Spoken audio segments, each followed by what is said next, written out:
Thank you mga kaibon. Maraming salamat po. Welcome back sa YouTube channel natin mga kaibon. Kumusta po kayong lahat? For today's video, sasagot ulit tayo ng katanungan ng mga kaibon natin. Ito po, yung unang tanong sa akin ng kaibon natin. Ang tanong, Idol, sana mapansin, may parisan po ako.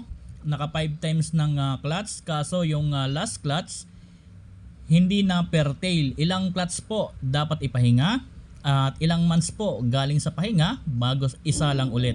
Salamat po mga kaibon. Disclaimer lang po, ang isi-share ko dito ay base lamang po ito sa kaalaman ko at karanasan ko po sa pag-aalaga ng mga ibon. Sa katanungan sa atin ng kaibon natin, ilang clutch daw ba bago ipahinga at ilang buwan na galing sa pahinga bago isa lang ulit?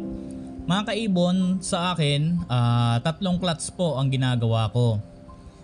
Halimbawa kasi mga kaibon, kagaya po ng mga alaga natin, base sa karanasan ko po, kapag po pangatlong clutch na mga kaibon, kapag yung breeder natin hindi pa nagme-mate tapos pababa na yung mga inakay, doon ko po isinasabay, ipahinga yung mga breeder. Kapag bumaba na yung mga inakay, isasabay ko na po yung mga parent para po ipahinga. So ganyan po, 3 clutch lang kasi talaga dapat ipapahinga na natin ang mga breeder po natin. So kapag po nakababa na yung mga inakay, isasabay na natin yung parent. Ang ginagawa ko po, yung mga inakay ilalagay natin sa flight cage. Ngayon yung nest box ng breeder natin doon sa cage, tatakpan ko po yan. Ang gagawin ko po, pupurgahin ko po yung breeder. Kapag po napurga ko na po yung mga breeder, ilalagay ko na rin po yan sa flight cage para po makalipad-lipad.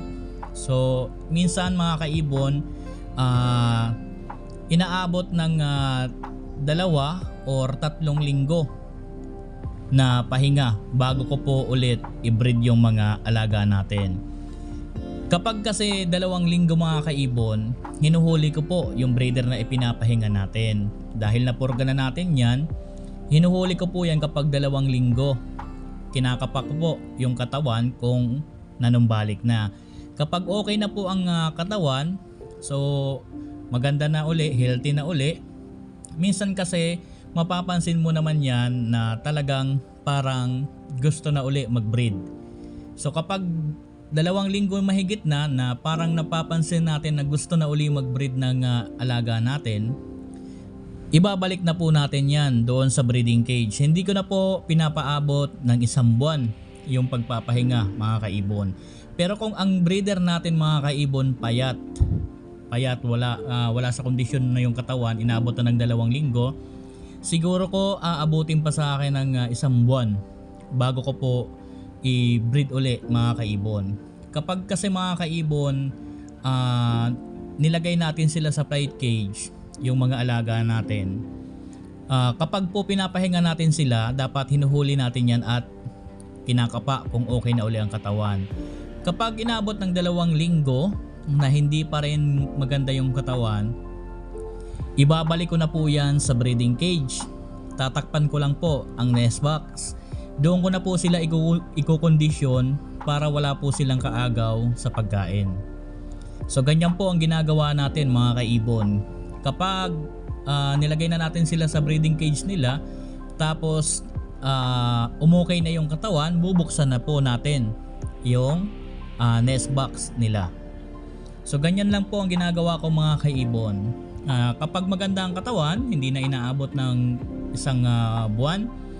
Kapag po yung katawan 2 linggo na pinapahinga na hindi pa rin talaga gaanong maganda, ibinabalik natin sa breeding cage at doon na natin kinukondisyon para walang kaagaw po sa patoka. So sa mga nagpapahinga ng mga alaga or kinukondisyon, unang-unang step lang dyan, purgahin.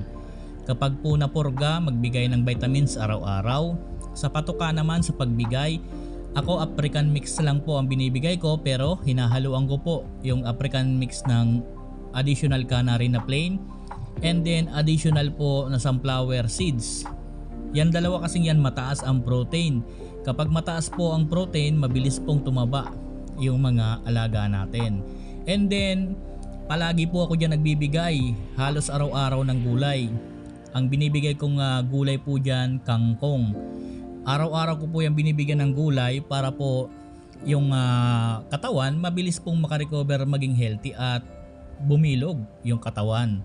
So ganun lang po kasimple yung ginagawa natin para pag breed nila uli, talagang magandang katawan nila at mataas na uli ang makukuhang nutrition ng mga inakay na magmumula sa breeder para hindi tayo nasasayangan ng mga painakay. So ganun lang po yung kadali mga kaibon. So ito po, sana nasagot ko po ang unang katanungan. Pangalawa, good day po. Meron o ano po ba ang sequence ng pag-itlog ng mga alves 2? Napansin ko po kasi na yung unang itlog at yung pangalawa sa third day pa. Yung mga susunod na itlog, pang ilang araw po sila lumalabas para po sana hindi ko na silipin araw-araw. Maraming salamat po. So ang pagitan ng mga pag-itlog ng alaga natin, minsan inaabot yan ng 4 days to 5 days mga kaibon. Ganyan po talaga yan. Minsan naman inaabot lang po yan ng 2 days. Depende po kasi, siyempre hindi naman natin pwedeng pilitin yung mga breeder natin na yung pagitan ganito. Sa pagpisa po niyan, ganyan din po ang magiging resulta niyan. Halimbawa po ang pagitan 3 or 4 na araw, sa pagpisa niyan ganyan pa rin po. So mas maganda para hindi mo na po silipin ng silipin. Ang gawin nyo po, yung unang itlog, ilista nyo po yan. Or kahit tandaan nyo po. And then, magbilang po kayo ng mga siguro ko po 12 days.